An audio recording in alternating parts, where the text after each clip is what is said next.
To many, Darwinism entails that God does not exist. If evolution is true, then what purpose does God still have? My guest today argues that Darwinism itself needs God. Before we start, follow us to hear about our upcoming live streams and everything else we're working on. You can like us on Facebook, you can subscribe on YouTube, and you can click the notification bell so you don't miss anything. I'm Ryan Hebert for Meet Jesus. Thank you for joining us. If you're joining us live, ask us questions in the chat box. Let us know you're here. We really like the engagement. But if you're coming later, leave questions in the comments and we're happy to have that engagement. We'd really like to hear from you. My guest today is Seth Hart. He's a PhD student in science and theology at the University of Durham. He holds master's degrees in theology from Oxford, Regent College, and Johnson University. His current research argues for the theistic foundations of current Darwinian models of evolution.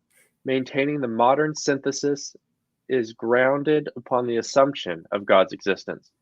He currently resides in Fayetteville, Arkansas, with his wife and corgi. Thank you very much for joining us today, Seth. Thanks for having me. All right. Man, this is a cool topic.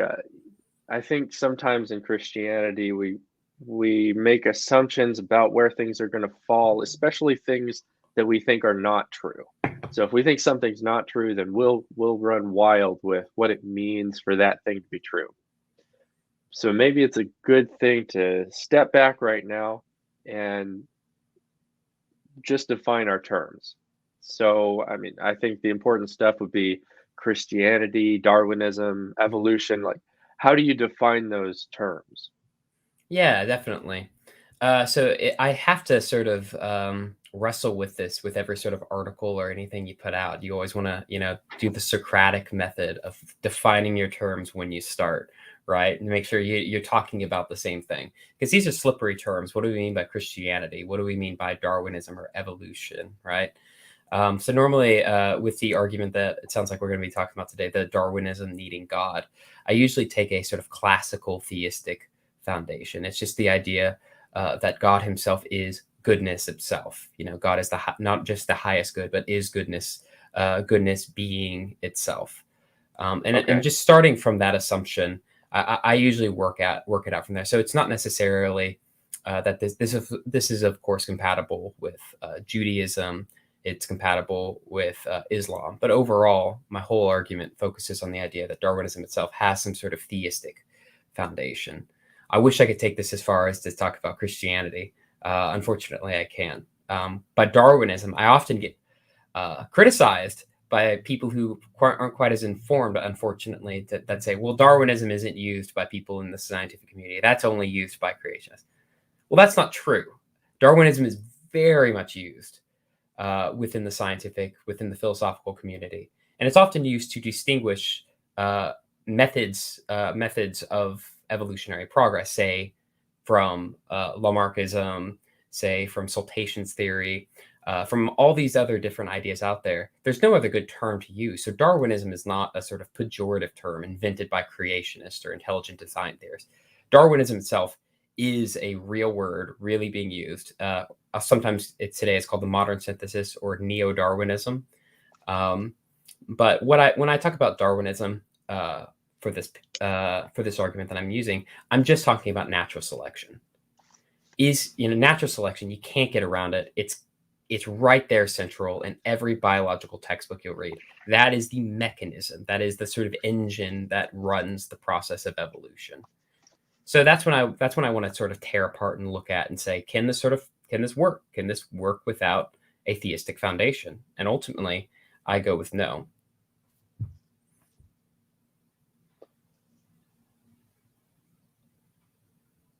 And so you've mentioned natural selection. Is this what you mean by evolution as well? Oh, evolution. Yeah. So evolution is even a broader term. Recently I did a couple articles for the Capturing Christianity, their blog, their main site. And it's really tough to distinguish because some people, when they think Darwinism, they think evolution. But of course, they're not the same thing. evolution has existed long before Darwin ever came along. So when I use the term evolution, I broadly just mean this idea of common descent through modification of biological organisms, I should say. Common descent of biological organisms with modification over time.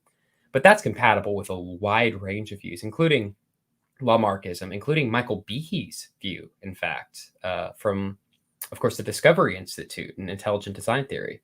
That's broad enough to include his perspective. So by evolution, I just sort of generally take that as the sort of standard definition. So maybe common descent would be the critical piece there that you'd have some disagreement over, or that people might have disagreement over. Yeah, with modification, I'd want to say. Yeah. With modification, meaning, so the common descent would be common descent between humans and other animals. Is that right? Right. Okay. Yeah, and with a slow sort of progressive changes being added, cumulatively added through a long stretch of time. Great. All right, that's helpful. Do you think that the argument that you're going to lay out has any challenges if you don't accept the classical theism point of view that God is goodness? So the argument runs with a classical theistic view. I would be the first to tell you that it does not need a classical theistic view. It works with a classical theistic view. I think it's more natural.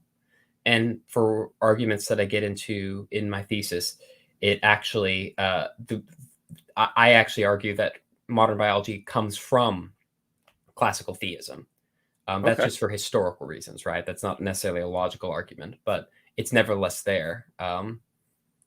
We're still children of Aristotle in quite a lot of ways.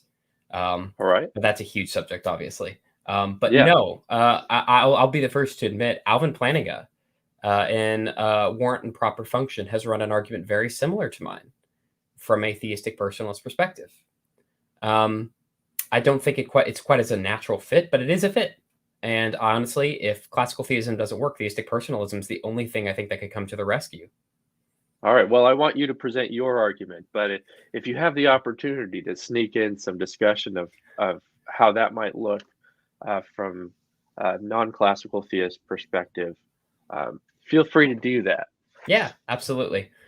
So I try to hit it at two different angles. I'll limit myself to two angles here because within the paper, I look at a lot of different concepts such as species, organism, all that. I think I should limit myself to adaptation and natural selection. So let's look at, these are two sort of, you can't have Darwinian evolution without adaptations and natural selection. And one that's had some focus on before in academic literature has been adaptation. There's a big problem, and a guy named Mark Perlman has called it the hottest topic in the philosophy of biology, and that's the problem of teleology in biology. Now, one of the grounding assumptions of modern day science has been materialism, mechanism, all those $5 words that we hear about. Basically, that in order to know something, you need to reduce it down to its elemental components and forces, and then that cumulatively, when you know those effects, you know the whole thing. That's this reductive approach of science that science has, and it's been remarkably successful. There's something wrong when you get to biological organisms, and that is organisms appear to have purposes and functions, right? So, yeah. I mean, when I look at you, I can tell, you're staring me in the face, you're trying to communicate with me. You can tell that when I drink this coffee, I have a purpose, a goal of trying to drink this coffee. And now it's easy to say, well, those are merely psychological. Like maybe we can somehow wiggle in teleology, goals, purposes into the mind. But then what about a wing? Let's just take a wing. Well, those have goals. That has a purpose. A wing is for flying. Now I've seen videos of, like, say, bald eagles where they get trapped in water and they use their wings to swim. But that's not what a wing is for. Wings have purposes and functions. Now that's Yeah, I mean, weird. Go ahead. it sure seems like they do. Yeah. Yeah, it certainly does, right? Yeah, and we even talk about things malfunctioning. A heart can malfunction, right? Doctors obviously talk about that all the time. They talk about malfunctioning organs. The whole point is to fix them, right? But here's the thing. Atoms don't malfunction. Planets don't have functions. Nothing else in science has functions, has goals, has intentions, except in the field of biology. And in fact, that's what an adaptation is, right? It's to be adapted is to be adapted for something, right? So for instance, if species 1 outcompetes species 2, it's because the adaptation, it was better adapted for a certain function within Right. its given environment, right? Survival of the fittest, right? There's Mhm. you have to have some fit. How do you define fit? Yeah, yeah, and it is funny you say that. My favorite definition of the word fitness, because it is a notoriously difficult thing to define, is my favorite definition is a word everyone knows but no one can define, which is in a actual biological text of like proper definitions, philosophical definitions for biological categories, which I thought was hilarious. That's The fantastic. Yeah. author didn't even try, because as soon as you get into fitness and these sorts of things, you get teleological real quickly, and that's taboo. That's super taboo. Interesting. Yeah, so the teleological probability is it seems that biological organisms defy science's attempt to reduce them to mere molecules in motion. And so what should we do with that? Well, one approach would be to say it's real. Things really do have proper functions. But in order to have a proper function, to say a wing has a purpose, the only way we've really gotten to that has to ground it in some sort of mind, some sort of, for instance, like let's just say, this cup has a purpose of, serving me great coffee in the morning. But that doesn't come from it. It doesn't come from any sort of physical structure from it. It comes from certain minds external to the cup itself, which give it that function. So this is what Alvin Plantinga, to work him into the discussion. This is what he Thank you. argues. He's a theistic personalist, and he thinks that you need that. If we're going to have any sort of real talk about functions, you need to have an external mind that grounds those purposes. So that's one. Second approach has been, well, we'll just eliminate that. And there's been a few sort of half-hearted attempts to try and completely eliminate teleology from biology. And they've all been remarkable failures. I actually point out in my thesis where one article from an actually Cambridge biologist who eliminated it uses teleological language 3 times in the space of a page for biological organisms. And so I basically say, if anything, the eliminativist approach is what I call it, this eliminativism or deflationary approach. It proves more than anything else why we need teleology, because they themselves commit the very crime that they're calling out other people for. So that's a huge problem. So adaptation is one. It is one. So you can't eliminate it. You can't. You can say God did it, and the last approach would be the last approach would be to sort of reduce it. And I could get into that, but I know we want to get to the other questions. So, Okay. Yeah, go ahead. Sorry, I've talked for a long time. Go ahead. Is this how philosophers have tried to deal with teleology? Is what you just described there? Philosophers and biologists, yeah. Okay.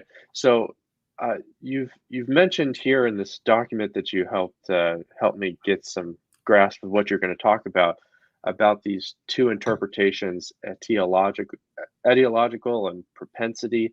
Mm-hmm. What does that mean? That's great timing. Yeah. So I said, yeah, there's an attempt to eliminate it. Those are absolute failures. We can just sort of throw those out. No one really takes it seriously. Okay. There's the theistic approach of Alvin Plantinga.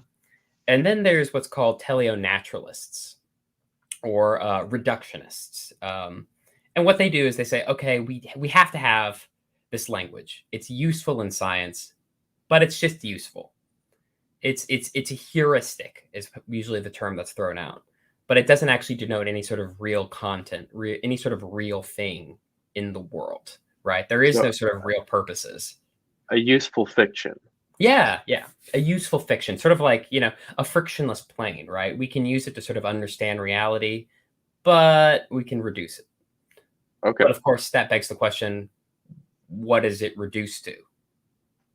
Right? You can't just say, well, it's reducible and, without any sort of argument that it's reducible. Sure. And so there's been, dozens of attempts to reduce these. The two that have really, I think, taken off has been the etiological perspective, or the propensity. The first one basically says, and this is usually when I offer this argument, this is usually what people initially sort of say is, well, when we say that a biological organism has a purpose, a wing is for flying, what we're saying is that it helped in survival. That's all it does. Like a wing can do a lot of things, but only one of those things really helped its ancestors survive. It got selected for, and therefore it was able to proliferate, right? Sure. So that initially makes sense, right? But when you begin to really critically think about it, there's a problem. Number The one, problem go ahead. the problem I see, and maybe this is the one you're talking about, is what if there's a purpose to survive, that's a purpose as well. Yeah, 100%. So that's great. I wasn't even gonna mention that one, but one of the biggest problems has been the fact that quite often it assumes reproduction and a drive to survival. Reproduction, especially, has been a big one. So there's been a few scholars who said, yeah, it's helped in within reproduction. But the problem is reproduction itself is a purpose-driven thing, right? We reproduce in order to survive. There's purpose already built into the definition, so it hasn't eliminated all purpose. Yeah, that's very interesting. All right, and so what were you actually going to say if I brought Yeah, up something else? yeah. One obvious one is that we knew the purpose of a heart long before we knew of Darwinian evolution. So to say, well, when we say that a heart's purpose is X, Y, and Z, what we really mean is it helped in survival in past ancestors and therefore was naturally selected for. Well, we knew what a heart's purpose was for hundreds of years. We never had to once appeal to survival of our ancestors through natural selection or anything like that. So obviously we can get purposes without knowing what our ancestors are doing. We're as cognitive agents are picking up on something that we don't need evolutionary biology for, right? Does that make Okay. sense? Yeah, I think so. There's, it's not quite intuitive to me, so let me see if I can restate it. We have the purpose that we recognized immediately, and so this alternative this is what we really meant by the purpose, but it doesn't make a lot of sense that that's what we really meant because we didn't have that idea to possibly really mean. Yeah, yeah. It's this weird thing of how did we know what would help our past ancestors to survive and reproduce unless there's some sort of purpose already there that we somehow our minds are able to grasp, right? I mean, I guess it could be implicit in that it's our motivation or the motivation of what we want the heart to do, which I suppose is kind of true. I don't want my heart to stop because I want to continue living. Yeah, that's true. But I mean that works maybe for a human heart, but it wouldn't work for say like a wing, you know? That's true. Yeah. Yeah. Yeah, and we make these we've been able to accurately discover purposes and goals and intentions long before we never had to ask about how these impacted past ancestors, right? Yeah. So if we're to say, when we make these teleological statements, all we really mean is we're talking about past ancestors and stuff like that. That's obviously not true because we have obviously meant more to it than that. We've obviously picked up on something more than just what happened, to past ancestors. Yeah. And whatnot. We're picking up on something happening now. And Really, thanks for bringing it back to the wing, because that also, when we look at the wing, the purpose isn't survival, it's flight. When we look at the heart, it might be to survive, but we also recognize its purpose is to distribute oxygen through the blood. And right, that seems that seems perfectly reasonable just on its face. right. And you get into some, and just throw in something else. You get into some weird paradoxes, right? Because now my heart makes a thump thump noise, right? 1,000 years ago, that's worthless. It's just a byproduct. Evolutionary biologists call it a spandrel. If you've ever heard that word before, it's a byproduct. It makes a thump thump noise, right? Well, today we use that thump thump noise to tell whether or not my heart is beating right. Doctors listen for it, right? That's So right. all of a sudden now, the thump thump noise of my heart has survival value. Does that mean the purpose of my heart is to make a thump thump noise? I don't think so. Yeah, exactly. Yeah, Obviously not. So we can't just mean it's a survival value thing. Obviously, we're picking up on something more than just mere survival value when we talk about purposes, right? Alex that makes Proust, sense. yeah, yeah, and Alex Proust he loves creating these ridiculous illustrations. He has this idea of, oh, let's say I'm colorblind, right? And all of a sudden, aliens come to Earth. This is only analytic philosophers come up with this. Aliens come to Earth and kidnap me, take me, and they're doing experiments on me. Now, let's just say it's what by chance Earth gets hit by an asteroid right after I leave, and it destroys all life on the planet, right? Right. Now, what's really funny about that illustration is my color blindness aided in my survival. Had I not been colorblind, the aliens never would have taken me. So, by the definition of this etiological perspective, the purpose of eyes is to be colorblind. Okay, that's weird. So, I mean, all of these, yeah, these are Yeah, weird thought experiments to show this perspective that it gets thrown out, right? Because it sort of intuitively makes sense at first. As soon as you begin to really wrestle with it, when we make purposive statements about adaptations and goals and intentions in life, we can't reduce this to natural history. We can't reduce this to an organism selection history. It just doesn't make sense. So that's the etiological. The propensity theory is an attempt to actually deal with this. So a couple guys came along and basically said, what if we say, well, what if it's some sort of future oriented thing? What if it's, given, like it will, in a creature's natural habitat, it will produce survival, right? So they switch it from looking to the past to looking into the future, right? okay. Well, there's a killer objection to this, right? Because they have to, in order to make this work, they have to say, well, there's a natural habitat, right? Because, a whale has a tail fluke, right? That's great for helping it survive in the sea. But if you plop that guy in the Sahara Desert, he's going to die pretty quick, right? So they have to have some sort Certainly. of natural habitat that these adaptations, these purposive things work within, right? The sort of Right. parameters, set the parameters. Well, the question is what are those parameters, right? Who sets those parameters?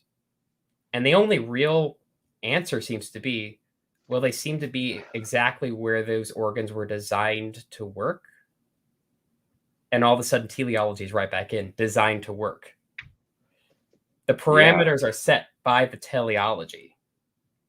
So, So why? Go ahead. so the definition, instead of reducing it out, ends up reinforcing it by circularity.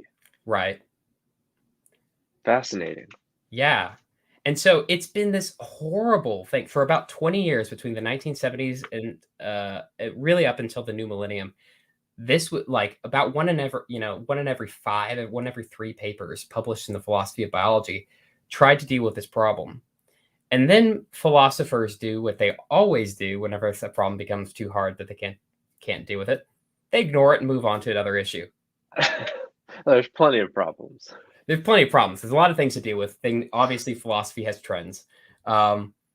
But honestly, like I wanted to bring this issue back up because what I had not seen done outside of planning and Bruce is now on board trying to do this as well, is bring this into the apologetic fold and saying, wait a second, Darwinism is built on the idea of adaptations. How can how has this been missed? The fact that the only real answer has been given by the theists. Well, I'm glad you put it out there. So that's the goal, and that's honestly just one aspect. That was just adaptations. Natural selection gets into another issue, which is just it is mind. I don't know if you want to get into that. That Yeah. one. Go ahead. Okay. All right. I'll go So ahead. you have. So does natural selection need this as well? Is that it's got the same problem? Maybe it's a worse problem from what you were saying. Yeah. So no one. So I was able to find a few people who've done this through adaptation. I haven't yet found anyone who's noticed this problem with natural selection itself. So natural selection, there's sort of major components of it. And one of the major components is exactly what, Ryan, you identified real quickly, which was fitness, right? So the concept of fitness, it's indefinable, it seems like. We sort of intuitively know what it means for an organism to fit. And you're seeing how these two subjects are related. But this hits it at, I think, at a more fundamental level. So Fitness there's seems like that environmental thing Mhm. from the propensity interpretation. Right. Yeah. Yeah, it does. It seems like fitness seems to be there's some sort of like let's call it a causal relationship, right? So here's the organism and here's the environment, right? And somehow there's this causal sort of connection between the organisms that leads to the survival and reproduction of the organism, right? So how do we so Yeah. that's I mean that's about as loose as a definition as we could possibly get. Obviously that's not adequate, right? We need something a little bit more fleshed out if we're going to have a good definition of fitness.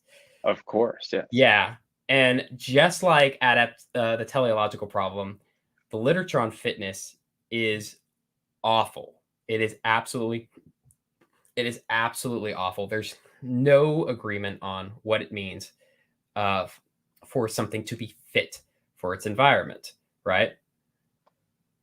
So there's been a lot of things thrown out. One of the major views has been the propensity interpretation, which is that a thing is more fit if it has a propensity for um, for leading to survival and reproduction, increased survival and reproduction.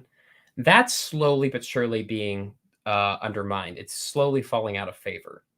The reason the propensity interpretation, again, just to define it, it's a thing is fit if its traits, or if its trait or its traits, there's different interpretations, lead to an increase in survival and reproduction. Simple enough, right? Okay. Yeah. Yeah. Okay. So that's the definition. But there's a problem, right? Which is, so the question is why do certain organisms have an increased chance of surviving and reproducing? Well, the answer then can't be because they have an increased chance of survival and reproducing. That's Yes. true, but that Can't doesn't argue with the truth. I find you You can't argue with the truth. I do not know how that happened. Anyway, ghost aside, I mean, it was Halloween yesterday, so excuse me, I need to go scatter some holy water on my phone. Yeah. So obviously that's true. That's true that for an organism to have an increased chance of survival and reproduction, it needs to have an increased chance of survival and reproduction. But that's not a causal mechanism, right? Right. That's just a tautological truth. Yeah. But fitness is meant to cause, like a higher fitness is meant to actually cause a creature to survive and reproduce, right?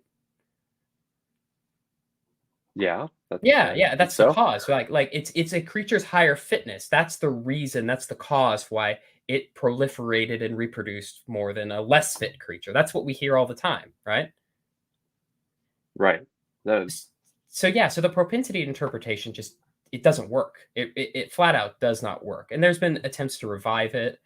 I could probably go really into detail. I won't. I'll save you that boring topic. Okay. But there is a group of scholars. who finally, they're coming out, Ariu, Walsh, Lewins, and a few others, Mathins, who've come out and they said, okay, natural selection needs to be really redefined. It does not work. After about, and this has been an ongoing conversation for about 40 years with no success. They said, we need to redefine it and basically say natural selection is just a mathematical truth. When population geneticists go out, what they'll do is they'll map out what they think certain traits most likely will proliferate within a population. And then if they deviate from that, they'll call it genetic drift. Do you know, does the concept of genetic drift, does that make sense? Are you familiar with that? I'm not familiar with it. I've heard it. Yeah. So maybe I have been, but. Yeah, so genetic drift. So let's just say we have a real fit creature and a not so fit creature. We come back. This is a real simple illustration. We come back 5 years later. The real fit creature survived, and the non-fit creatures, they're gone. We'd call that natural selection. But let's just say we come back 5 years later, and an avalanche happened, and just by pure chance, all the super fit creatures were at the bottom of this mountain, got covered and died, and only the non-fit creatures survived, right? Well, that's not natural selection. We want to give that another, we call that genetic drift. It's basically randomness, sort of, we program randomness because that happens into the population. Oh, okay. Yeah, right, those are called, so those are called drift effects. So what these scholars point out is, so natural selection and genetic drift. What a lot of philosophers and biologists want to do is they want to say these are two separate things. Natural selection is sort of the main driving force, and drift is this sort of other force that's sort of interfering in the process. Occasionally it'll cause effects, but natural selection is sort of the main driving force. But so let's just say, there's with a more fit creature, there's a 75% chance that these creatures will survive. And there's a 25% chance, just based on pure randomness, these less fit creatures will survive, right? And they say, so if the one survives, we call it natural selection. If the other survives, we call it drift. Well, what they point out is when it comes to these percentages, I have a 25% chance of flipping heads twice in a row, right? Right. But if I flip heads twice in a row, I don't say some unnatural force caused me to flip heads twice in a row. Right. It's the same force. It's the same sort of thing going on. Right. And what's really funny is, let's take that illustration I used with the avalanche, right? You could call that an instance of natural selection, because those creatures, they were grazing down there. They made a actual choice within their biological life that did not benefit their survival. And the other creatures that were supposedly less fit made a choice that did benefit their survival. So the same scientists could walk into this and one say that was an instance of natural selection, and the other say that was an instance of genetic drift. So if they're not going to collapse into the same thing, we need to have some kind of a differentiator between them. Right. But what is that? That's exactly the problem. What it's for? Exactly. So what these scholars do, I think they've really, it's become a near reductio ad absurdum, or reducing to absurdity. They've said natural selection is just our expectations, right? It's not a real force in the world. It's just names what we expect to happen, right? We expect the 75% chance thing to happen more. And if the 25% chance thing happens, well, we'll call that drift. It's just natural selection is nothing more, does not exist outside the notebook of the researcher.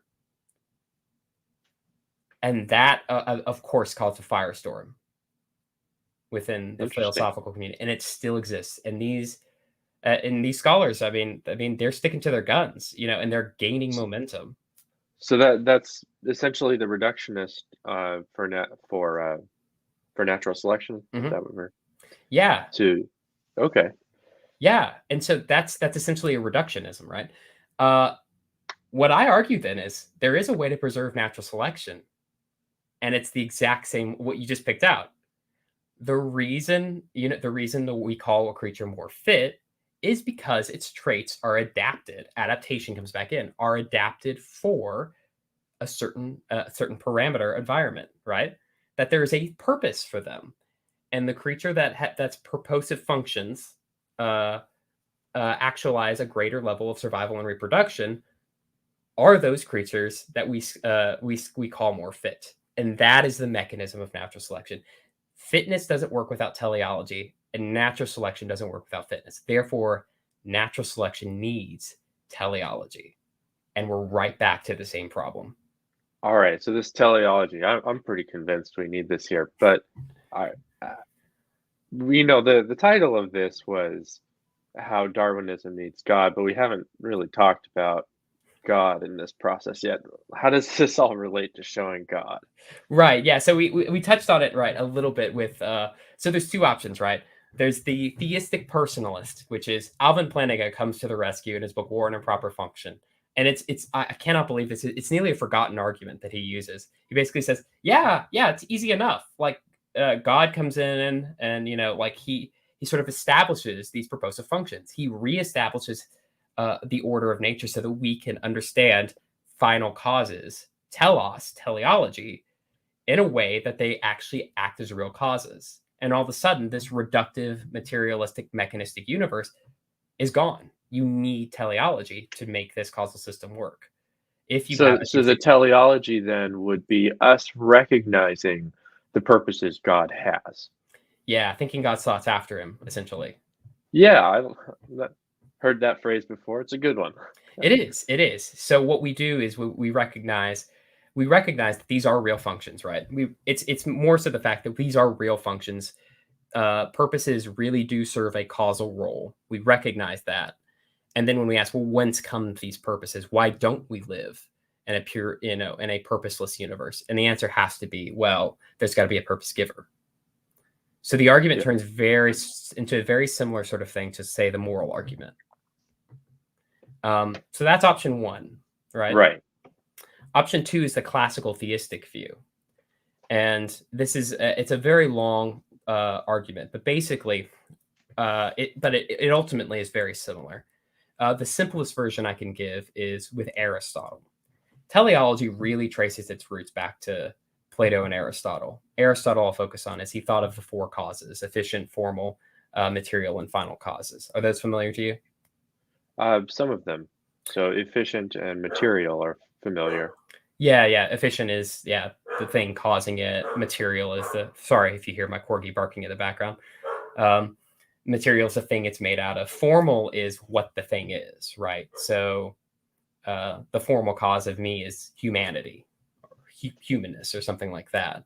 And the final cause it's just another name for purpose. It's the purpose, right? So if I say, what's the cause of you drinking coffee? And it's to satisfy my thirst or to get some caffeine into my system, right? So the final cause, like purposes, can act as causes as well, right? Okay, that makes sense. Yeah. So and these aren't competitive, right? So if you could say, what's the cause of me drinking my coffee? And I could say my arm raising up and pouring it into my mouth. That would be an efficient cause. And I could also say because I'm thirsty and want to satisfy my thirst or something. So those sort of complement each other. And that's how Aristotle saw them, right? With the rise of modern science, though, they try to sort of lop off that final cause because, of course, that assumes intentionality purposes. They thought of it as a sort of a spiritual pseudoscientific intrusion into what should be a purely mechanistic process. Nature doesn't have purposes. That sounds too wooey, But for Aristotle, he was perfectly content with that. But for Aristotle, he did have to ask the question, why do things have final causes? Why do things have, there's certain ends they go towards and not other ends? Why does the heart go towards a certain good and not, something else? There's some sort of logic here, right? And for him, he grounded it in the unmoved mover. So if you ever study Aristotle, the ultimate thing for him was the unmoved mover. This was the absolute good, the pure actuality, the thing all other things tried to imitate. And that was real influential through history. We see this in Aquinas and through most Christian thinkers. What they ended up trying to do is saying there are these sort of finite goods, small goods. They're very different from one another. So the good of an eye is to see. The good of a heart is to pump blood. The good of a wing is to fly. So we're using good there in a very different way. Maybe a silly question here. When is Aristotle? He's about the 300s BC. Okay. All right. Yeah, yeah. Just a little bit of context, just some, if you're a Christian, you get some context of when this kind of thought is, the, Hmm. when he's thinking these thoughts. Right, yeah. Yeah, and he sort of filtered into the Christian tradition. That was the sort of intellectual background they were working in. Okay. And he really filtered in. His works were lost, but they really filtered in around the 13th century, around 1200. Oh, There was okay. a rediscovery of his works. Oh, Um, very interesting. yeah, yeah, and it caused a bit of a crisis in Christianity, actually. One of the biggest crises of the medieval period was this Aristotelian system, which seemed so complete and yet so pagan at the same time. Um, and so there was this a temptation, a lure of many scholars away from the Christian faith, which is why Thomas Aquinas, if you're familiar with him, you can see over this way my complete set. He's considered such a great figure is because he was able to sort of synthesize the two systems together and according to Thomists, to the benefit of both Christianity and Aristotle. So a little background Okay. on Aristotle. Well, thanks for letting me interject with that question. No, no, That happy. was a lot of helpful background. Yeah, You remember what absolutely. we're talking about. 100% no, yeah, and actually that's a good segue because Aquinas basically what he so I'll use him as a token example. Many are familiar with his five ways. Richard Dawkins talks about them in The God Delusion, unfortunately, very badly. The fifth way is actually this teleological argument. Obviously not concerned with biological evolution, but it's a very similar argument. And it basically asks if there are these final ends in nature, where do they come from? And the idea is that there's these sort of finite goods. Like I was saying, the eye is good for seeing, the heart is good for pumping blood, the wing is good for flying. Well, what does the word "good" there mean? If it means seems like it could mean just about anything, but there seems to be some sort of like analogy between how I'm using the word "good" there. So if all these different things are, these finite acts are good, they're sort of ends that I as a creature or parts of me like strive toward. There's got to be some sort of reason that those are the ends, those are the goals, rather than something else. There's got to be a logic behind this. It just seems purely arbitrary otherwise, right? Yeah. And so for him, it has to be nothing other than goodness itself. Goodness itself. And this is, again, why this sounds so much like the moral argument, which is quite a bit more popular in culture, is goodness itself has to be somehow an aspect of reality. There's got to be some, and that acts as sort of measure, the goal that all these sort of finite goods, which otherwise don't really aren't really alike at all. They all sort of participate, and this is where the classical theism comes in. They all sort of participate within this greater spectrum of goodness. And honestly, if you look at people like William Harvey, Robert Boyle, a lot of these early biologists, a lot of them presuppose this system when they create that they are the advent of biology, essentially. And so the field of biology was using these teleological ascriptions because they assumed this framework and they thought they were justified. And when you see in the writings, they're actually very conscious of this. Yet somewhere along the way, God got lopped out of this system, but the teleological ascriptions remain. And now we have biologists and philosophers going, how do we do this? I don't understand. What happened, And it's because we forgot the history of biology. Biology was founded on this theistic foundation. And so Yeah, that's where I bring in the history. we've used words in a certain way. We continue to use the words out even after we've undermined the assumptions behind them. 100%. That's just fascinating, and the way you've brought up Aristotle and Aquinas has really helped me understand kind of the position of um, of these questions to the ultimate grounding of reality and things like that. So thank you very much for bringing that up. Now, I understand that you've got some work coming up on capturing Christianity, and I'd like you to tell us about that. I think you have an article about kind of how Christians reacted to Darwin's publication. maybe you can tease a little bit about that and the other work you've got coming up. Yeah, yeah. So I briefly mentioned that I'm writing for Capturing Christianity, and Really cool. yeah, yeah, it was a great opportunity. I reached out to Cameron a while back, and we finally got it put together. That writing for him. So I've written a couple articles so far on the early reception of Darwin by Christians, and this was I must say, I know that I've taken a lot of flack from young Earth creationists for this. My target is not young Earth creationists. All due respect to young Earth creationists, putting God's word putting God's word ahead of anything else. That's exactly where we should be. I'm not a young Earth creationist. I will say that, but I'm not one of those people who has a sort of reactionary perspective to young Earth creationists.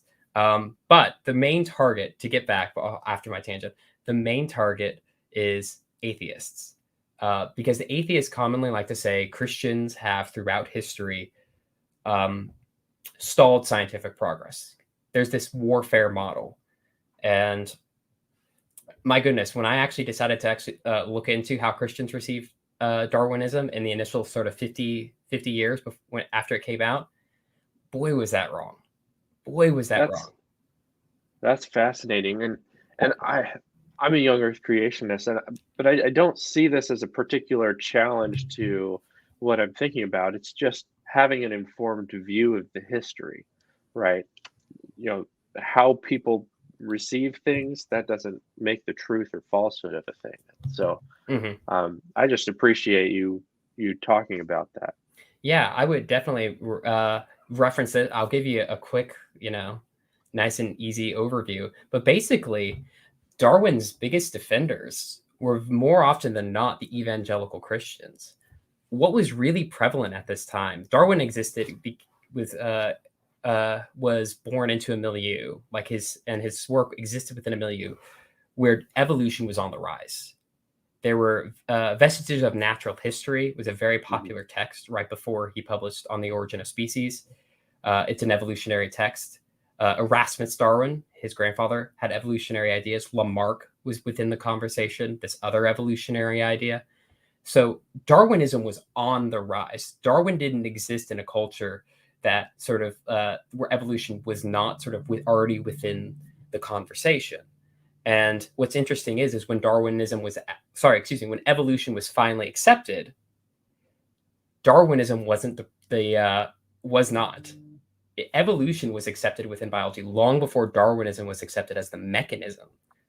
So, yeah, it was. And so Darwin wrote this piece on the origin of species by natural selection. Didn't mean this to be as any sort of challenge to the church. And the church, a lot of members of the church grabbed onto it because they saw within it a much better, they read the tea leaves and they knew that evolution was on the rise. And they saw within Darwinism a much better fit than these other evolutionary models. They saw a much stronger view for the sovereignty of God than in, say, these Lamarckian models, which had a very strong view of sort of inner spirit, this inner drive within nature, a stronger view of teleology than even I'm subscribing to. So you have people like B.B. Warfield, who basically said, well, what you see within Darwinism is basically what Calvinism assumes throughout history already. So a lot of Calvinists were actually very big on this. Asa Gray, who introduced Darwinism to America, was an evangelical Christian who saw this as putting exactly my point earlier on. He saw it as a very teleological method. He saw God acting in this much more than he could in a lot of these other competing evolutionary models. And that's just shocking. Yeah. And like a guy named Ronald Numbers, who's not a Christian, who's not definitely not a creationist, tried to find a single scholar who lost their faith in the transition from creationism to evolutionary belief. Couldn't find one. Could not find one. Fascinating. Yeah. And he also points out that within America, he could only find two major scientists who, by the 1880s, were really resistant to evolutionary theory. And what's really funny is one of the major scientists, Darwin's biggest opponent, wasn't an Orthodox Christian. So, I mean, I could keep going on and just splash out these facts about the world. Again, these are just Well, random facts that are not, but it undermines the narrative is the whole point, is it just simply is no grounds for saying that Darwinism was prevented from being accepted because of the church, or that the church in any way suppressed it. If anything, the reason Darwinism sort of maintained its popularity was because of the advocates within the evangelical conservative Christian movement. that's very interesting. Yeah. All right. So, do you want to tell us about any of your other stuff, or do you need to get going?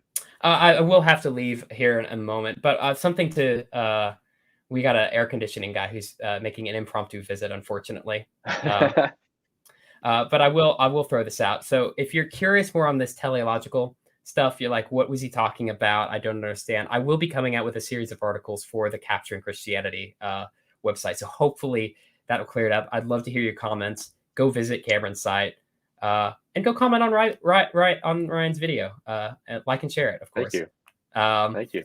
Yeah.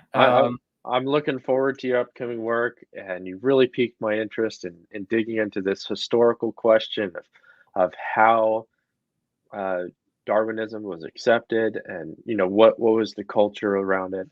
I'd really like to hear some more on that. Yeah. That's got that coming up. I'm excited. Those are in the process of being written.